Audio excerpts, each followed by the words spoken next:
Welcome to the Business Trendsetter podcast, where we talk about trends and how to grow your business. My name is Manny Turan. And I'm Adam Hartung. We are Spark Partners. Please join us at our website at sparkpartners.com to learn all about how to grow your business.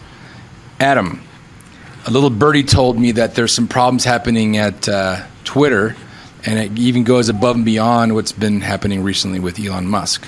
So unless you've been in a cave for the past 2 months, you know, of course, that Elon made a big bid to purchase Twitter. And we talked about this at one of our podcasts about a month and change back. And so now, of course, Elon is pulling out of the deal, and it's starting to show lots of cracks. So I know we talked about it before, but I think it's relevant to discuss why and what is happening with Twitter. Yeah, I think it's interesting that when Elon Musk said he was going to buy the company, the value jumped up dramatically. And the board of directors at first flinched and said, well, maybe we'll use a poison pill to try to keep Elon Musk from taking over. And then they did a 180 in about a week and said, oh, this is great. And Jack Dorsey, one of the founders and the sitting CEO of the company, said, I'd be thrilled to walk away from this company and let Elon Musk take over. And the board said, yeah, we want this deal to close. This is highly unusual. Most of the time, a company pushes off the suitor, says, wait, we got a company, we got a management team, we got a board of directors, we got a strategy, we got a plan. We don't need your help. Don't get in our way. For a company to say, oh, wow, great, you want to buy us, we're thrilled. The CEO wants to, the former CEO, he'd been replaced a few months earlier by an internal guy, but everybody's like, we all want to quit if you take over. It was kind of comical. You just don't see that happen. Now, Musk has said, oh, you know what, I've decided I'm not going to buy the company, and you see Twitter hires, I believe the name's Wachtell Lipton, which is one of the very, very most expensive, highest-end securities litigation firms, to go after Musk and say, oh, no, you're going to buy this company. We're going to make you buy this company. Again, you just don't see people behave that way very often when they say, at least not a publicly traded company. And a big private company might say, oh, this was the cash-out deal. I was looking forward to selling so that I could, my family could cash out and have a lot of money. But for a public company, it's just really, really unusual. And I think it's also unusual why Musk got all excited about doing this and now how he's talking about it. At first he's like, oh, yes, we need free speech in the United States, and therefore I need to take over Twitter because I'll open up the platform and I'll put Trump back on the platform and the revenues will skyrocket. And then within 3 weeks, he's like, nah, never mind. I really don't think I want this company anymore. Yeah. And he goes hunting, for an excuse to not buy the company. And what he comes up with is that it's dominated by bot traffic rather than being real people with real tweets, and that he doesn't think that the data he's getting from Twitter is accurate about how many bots there really are. But it's kind of like, everybody said, "Oh, look, I want to get this. I want to stake my gold mine. You stake. You go into the assayer's office and say, I want to say that dirt over there, any gold is mine." Everybody gets all excited for it, and then it's kind of like, yeah, but you know what? Never mind. So I think all of that is highly fascinating. And so I think what we need to be doing is stepping back and saying, why is everybody so lukewarm? What makes this a situation where the board wants to sell the company? Now the guy who's going to buy it doesn't want to buy the company. Why would that happen? And I think I'm going to stick with the position I've had for a long time, which is that I don't think Twitter is relevant. And they lost relevance. I think they had relevance at one point, and they lost it. I remember very distinctly back about 15 years ago when Twitter was coming on the scene, and why would somebody join Twitter? And I was an early joiner of Twitter, and the thing was that with that platform, what happened, I could go on the platform and I said, look, what am I really interested in? I'm interested in innovation. I'm interested in business leadership. I'm interested in business strategy. I'd pick some categories like that, put my name with it. And then I would float that out there and I would say, who else is interested in these topics? And it was kind of like, just a bunch of birds trying to find their way into a flock or trying to form a community flock. Almost, right? Yeah, a community of interest around these topics, and then we could share.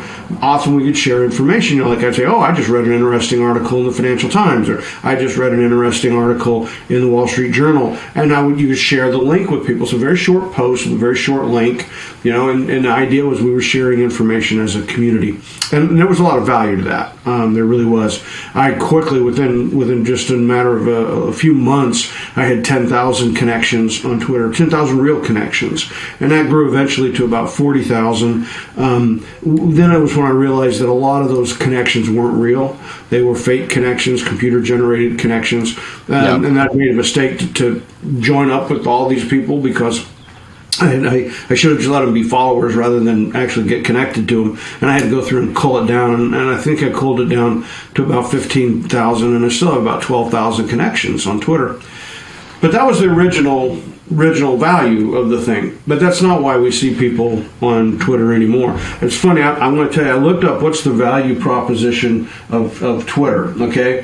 And, let's see if I can get it here. Hang on one second again. Yeah, what's remarkable while you look for that is if you look at the platforms as they are today and how fast they've been growing, the ones that are growing the fastest are heavily invested in video content, reels, very short form content, and I just don't see the relevancy from a user standpoint. I mean, my own children that are teenagers are not on Twitter.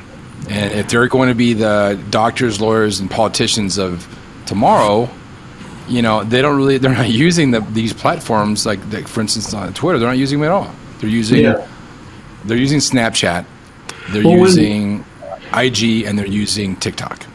So if you go back again to those early days of Twitter, media became an early follower of Twitter. And it was interesting. I got a lot of media reactions at the time in the first couple of years because I was writing for Forbes and I had written the book, and I would go out and I would make some comments and link things up. And then reporters would contact me through Twitter and they'd say, we saw your tweet, or we saw this or that, and I'd like to get your input on some questions. So they were looking to see what was trendy. They were looking to see what was interesting, and they were looking to see who might have some thought leadership in these categories, right? So if you're a writer for the Chicago Tribune, you've been told to write something about, you know, a new company, say Boeing moving its headquarters to Chicago, you could go to Twitter and look for who's talking about it, you know, and see what kind of leadership was out there, find somebody that perhaps you could discuss it with and get some good quotes. But that's changed dramatically now. Now the media watches it because they want to get quotes from celebrities that they can use, you know, say, oh, look what this politician said on Twitter. You know, they're not using the tweet as the quote rather than as a starting point to have an intellectual discussion. So did you find the value proposition, by the way? Yeah, I was going to give you 2 points on this. So one of them was a guy who went on Quora, where it's this open forum. He said, you know, what's the value proposition? And he comes back with, this is what people say: a real-time news source, a breadth of audience reach. That's it, just breadth of audience reach. These are not value propositions. You know, a real-time news source is a value delivery system. Breadth of audience, that's again a value delivery system. But I love this one: fertile ground for trolls, bots, anons, and terrorists. That was pretty good. So then I went to Twitter itself and I said, okay, what's your value proposition? And they say that it's an open service that's open to a diverse group of people. Well, what does that mean? You know, what's the value? What service? What do you mean by an open service? Right. It says we serve the public conversation by having a global impact. We want to promote health, earn trust, unite profit and purpose, be fast, free, and fun. Again, none of that's a value proposition. It doesn't come out and say, look, you will meet up friends, create communities, be able to share information. It doesn't do that. And what's happened in 15 years is I think they really have lost their value proposition. And they've become this organization that's running this platform. And that's the platform, as I keep saying, platforms are just a value delivery system. It's how the platform Twitter created communities. You had value for the communities. Now what's happened is it's become this platform as a bullhorn or a megaphone for people that are famous or celebrities. Here's an interesting statistic that I found. Okay. 10% of Twitter users create 90% of all the tweets. Wow. There are 500 million tweets a day. but only 10% of the users create 90% of those tweets. And in fact, 25% of users account for 97% of all tweets. So what that's saying is that most of the people there aren't saying anything anymore. They're going there to just read what, a politician... Right. The most famous user, successful user in the political world of it was, of course, Donald Trump. And it's become that sort of, the value proposition is to be a bullhorn for celebrities. Since Trump was banned, the number one most popular person on Twitter is Barack Obama. Then number 2 is Justin Bieber. And number 3 is Kate Perry. So it's, again...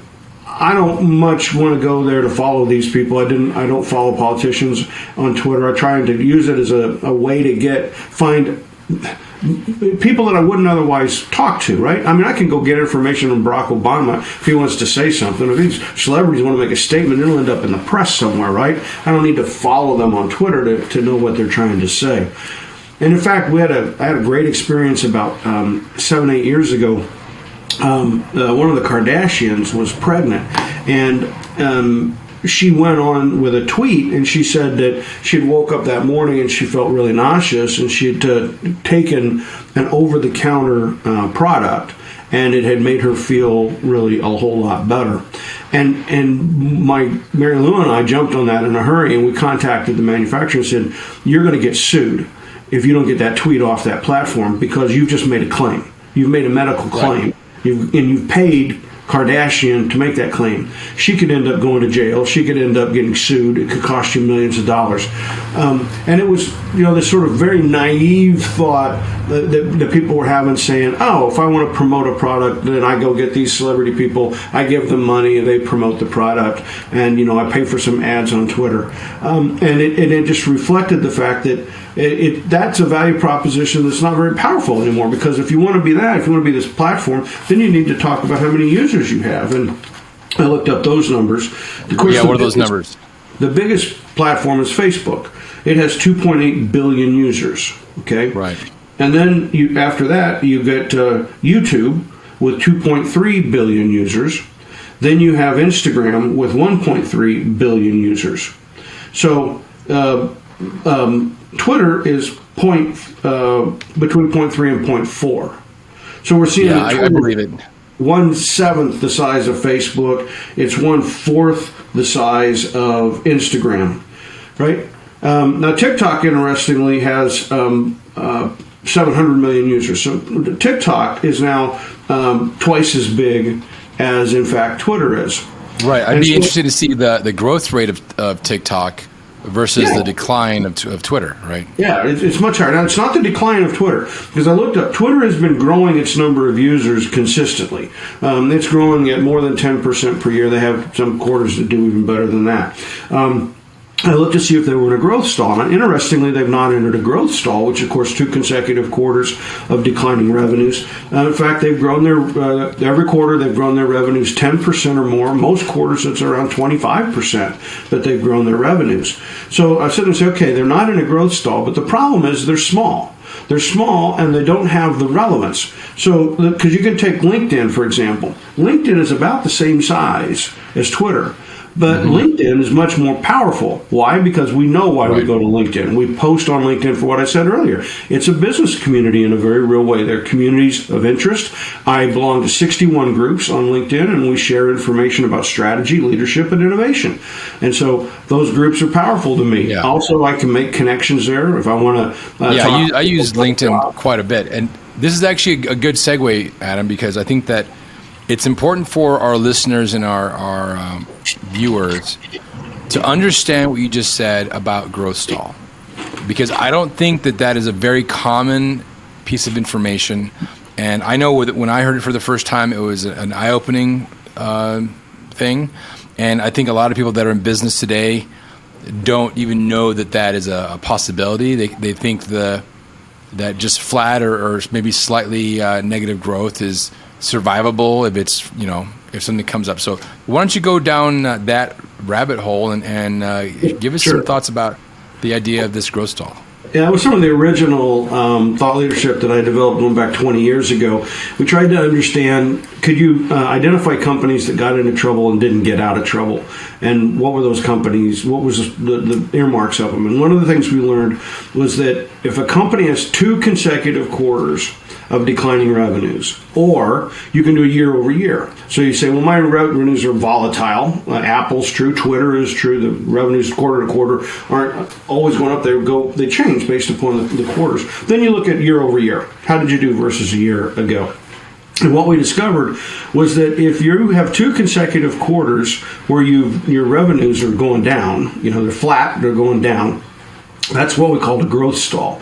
And if you hit a growth stall, there's a 93% probability that you will not have a long-term recovery. 93%. Only 7% of companies that have a growth stall recover and get back on the growth path again.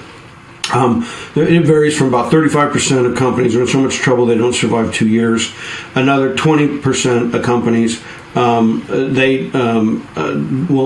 go into a longer term spin, taking about 5 years to 7 years, and then there will be another 25. About 40% of companies that will. They'll just go flat. They'll be up and down, but they'll never do anything great again. Think of Chevrolet. Yeah.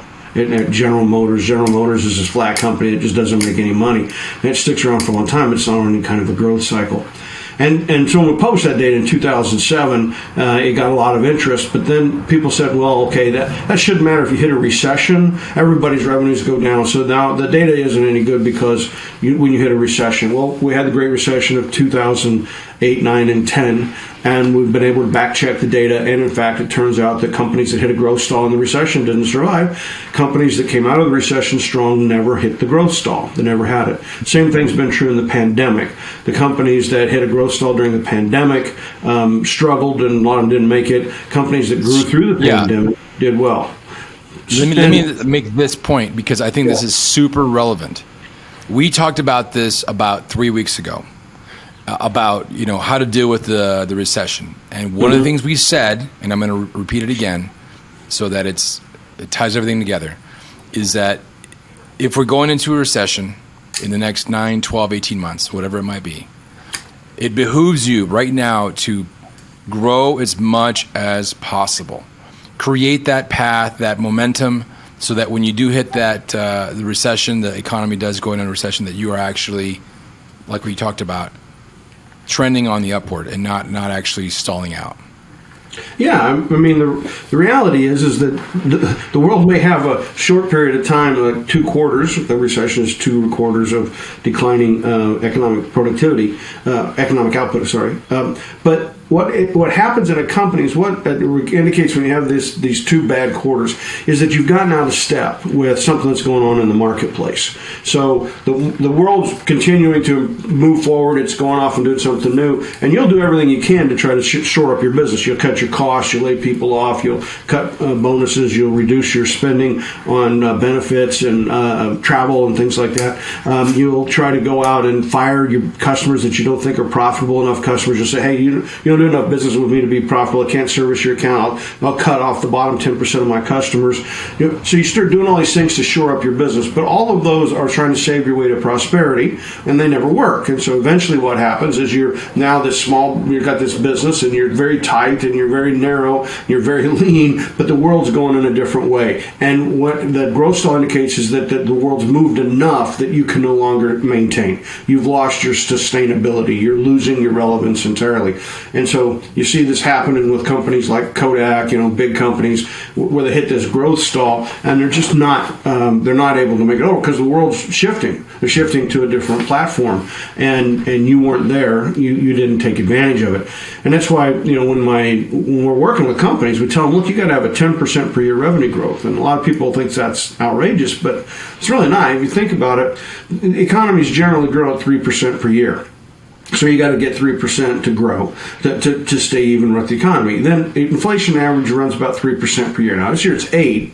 okay? But let's just go with the average of 3, okay? Now I got to have 6% revenue growth just to cover economic growth and to cover inflation. But the reality is you're using up your resources. People retire, they quit, they leave. You got to hire new people and train them up. Your equipment breaks down, and you got to replace it. Your property plant breaks down. You got to improve on that. You have to constantly invest in new product development. You have to buy new customer lists to get more customers in your business. You got to get salespeople to work harder and add new products in order to increase your sales per customer. All of that requires 4 more points because you've got to cover the costs of being, a sustainable business, and that's 4 more points of revenue. So you have to have 10% per year revenue growth just to remain viable. Yeah, now to break even. Yeah, it really just to try to stay still, you've got to have 10% growth. And I can remember I was giving this talk back about 15 years ago, and I got in this loop where I was talking to some companies, and there was a lot of people that were insurance agents and insurance brokers at that time that were coming to my talks. And I was just looking at them, and they were saying, well, the world is changing, and we were not able to do that. But my father started this insurance office, and I'm going to keep it open. I'm going to keep it going. And what they were seeing was that people were buying their insurance online. Progressive and Geico were growing like crazy. And so what was happening was if you were a State Farm or Farmers Insurance Group agent or an Allstate agent, you were now getting pushed to become a financial broker, right? They were trying to get you to say, oh, just don't just buy insurance. Go to your customers and tell them that you'll sell them annuities or you'll sell them other financial instruments. And of course, these people were not financially trained. They were not sophisticated. They hadn't passed any tests to say they were a broker, right, a stockbroker or anything. And most of them didn't have the skills to do that. And most people didn't want their insurance agent telling them how to invest their money. They went somewhere that they could get more expert advice. And we saw those insurance agents just disappear. That was a classic example of they wanted to believe that the business they were in was always going to be there because people would always need insurance. But the value delivery system was shifting, and as the value delivery system was shifting, they weren't capturing it, and they weren't finding something else they could do, and their revenues were stalled, and then they were gone, right? And they had to go off and get different jobs doing something else. So that's the base minimum, is you got to get 10% per year. So that's why I always take a look and see, how's the company doing? Is Twitter getting at least 10% per year revenue growth? And the answer is yes. But I think the next thing you have to do is say, well, okay, what's your average basket size? Okay, what's your revenue per user? And in going through that, I was pretty fascinated because things have changed very quickly in that metric as well. Today, the number one revenue per user is TikTok. And that surprised me because that's new. This is brand new information. This is 2021, data, and they got to $47 of revenue per user. And that tells you that the media is seeing lots of users flock in. So they're very fast user base growth, and at up to 700 million, like I said. And the advertisers are saying, I like this platform. It's short form. It's entertaining. People like this as an entertaining platform. I would say it's more competitive with YouTube than competitive with Twitter. It's a different goal. But it's growing, and it's growing really fast. Yeah. So they're getting lots of media revenue, $47. Now, the second is Facebook. Facebook has $31 of revenue per user. Now, the issue, though, is it's 2.8 billion users. So what you have is the Facebook platform is 4 times the size of TikTok. So obviously, massive, yeah, it's much, much bigger company. And then Instagram is $5.25 across its 1.3 billion users. So you have Facebook with Meta with 2 companies that are in the top 8, Facebook and Instagram. The third is LinkedIn. LinkedIn's $26 per user on its 300 million user base. And then YouTube is $8.50 on 2.3 billion users. So looking at the revenue per user, the Twitter number at 9 puts it right dead in the middle of the pack. But Jack Dorsey has let that number decline. It was at 17 back whenever he retook the reins as the CEO. And it just shows to that inability to maintain the relevance. As the platform has shifted, the advertisers don't quite know why they're there. And in fact, I thought this was fascinating. When on January 8th of 21, Twitter banned Donald Trump from using the platform. The next week, the user base increased by 21%. So that tells you something about this platform as a megaphone, right? People are going there because there's voices they want to hear, and they're saying, "Am I getting the voice I want to hear?" Apparently, when the wrong voices are taking up a lot of the capacity on Twitter, people don't use it. So it's nice you're saying, well, if Twitter wants to be successful, I guess what it needs to do is go out and find popular people that can come on and generate lots and lots of tweets so that those of us out there could listen to those and keep track of them. Again, I guess it's kind of like those tabloids that are in the grocery stores. The National Enquirer. National Enquirer. It strikes me as they're sort of somewhat of a modern day National Enquirer, where somebody who's popular can go out and just start saying a lot of things on Twitter. Speaking of that, how relevant is it? Is the question I come back to. How much do we want it? How much do we need it? And what we've been seeing is not much, because it's just not growing. It's not growing. And speaking of National Enquirer, there is a bit of I wouldn't go as deep as saying conspiracy conversation surrounding why Elon Musk would buy and then ultimately back out of the Twitter deal. But there has been some conversation that his 10-year Tesla options were about to expire and he had to sell them. And so being able to liquidate them and pull them out and all that was kind of a sneaky way to do that without affecting the Tesla stock. And so, he got $8.5 billion of stock that he sold. He paid $1 billion for the breakup fee, and he's spending some money on the litigation stuff. But I just wanted to throw that out there for your thoughts. Yeah, I mean, there could well be benefits to Elon Musk personally for the things that he's doing that dig in that I haven't even thought about, to be honest with you. And that could be an explanation for the actions that he took. But what he did do is he shined a light on Twitter. And you got to sit down and think now about what's the future of the company. By the way, 70% of all users on Twitter are male. I find that extraordinary, just extraordinary. 70%. That tells you 30% are female, 70% are male. So that says a lot about the user base, right? I mean, you're not attracting women onto this platform, and there has to be a reason. There has to be a reason. Because like I said, Kardashian has been on here. Katy Perry right now is number 3 on the popularity. I think it gets back to the idea that, is this quality information? Am I getting anything out of this that's good for my life? And I think they've got a lot of males on here that are hunting around, perhaps, as that fella said on Quora, for bots, anons, and conspiracy theorists. I know that a lot of people that I talk to just they don't look at Twitter at all anymore. People that used to use Twitter a long time ago don't go there at all. I hear people refer to it as a sewer of information. And it is troubling. I mean, it does indicate that it's out of step. It indicates Jack Dorsey didn't know what he was doing, and nobody's got a vision for how they would try to be able to create the communities. Facebook has created communities successfully. Instagram's creating communities successfully. LinkedIn is creating communities successfully. I'm not a big enough user of TikTok, but it's certainly bringing people in on the entertainment side. YouTube definitely brings people in to be entertained.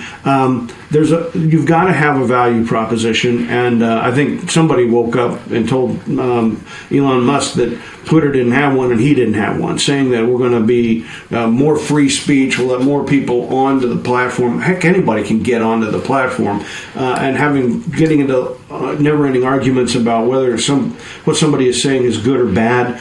It's just not beneficial. If people can go in there and say, I'm going to go be involved in a mass shooting, come watch me, most people don't like that. Most people are going to say, I hear that a mass shooter posted up on Twitter what he was going to do and nobody stopped him. Well, why would I want to go to that platform? The platform it's archaic and it's not, we've talked about, and it's going to be interesting what happens in the next, 6, 12, 18 months when the relevancy starts to degrade, and potentially maybe they will go into a growth stall, but we'll definitely be watching them and watching the conversation. I think mainly because it serves as a really good example of that very weak value proposition. Yeah. And this is one thing we talk a lot about, is the value delivery and the proposition, that there's a clear distinction between the two. And so I think this is fascinating, Adam. Again, you had at a point. There was a point where Twitter and Facebook were two platforms that were moving forward, and what you see is Twitter really didn't develop its platform. It said, okay, this is my value delivery system. It's these short tweets, so many characters. Find other people by yourself. The whole platform really didn't change. Facebook, on the other hand, was constantly evolving its platform, constantly trying to improve to provide more value to the community. So, connecting people according to their schools, but connecting them according to family, genealogy, geography, business interests, academia, all kinds of things that they found ways to connect people up. And so the story here is know your value proposition and keep making your value delivery system add more value all the time. If you do that by knowing your customer and staying true to the value proposition with an enhanced value delivery system, you become Facebook, which people may be mad at them now, but they've certainly beat the heck out of Twitter. And that's what we try to get people to understand when we work with them, is that you got to put the value proposition first. Why do people want to come see me, right? If you're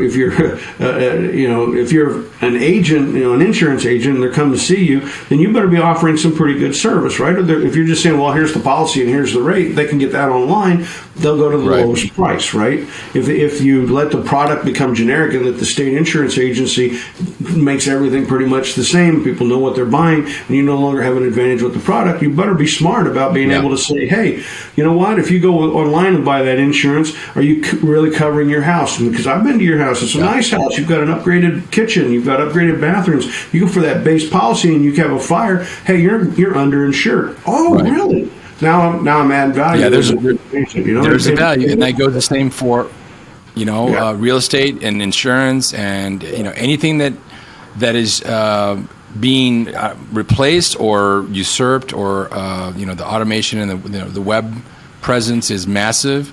Those are all areas where there's you got to really lean in on that value proposition.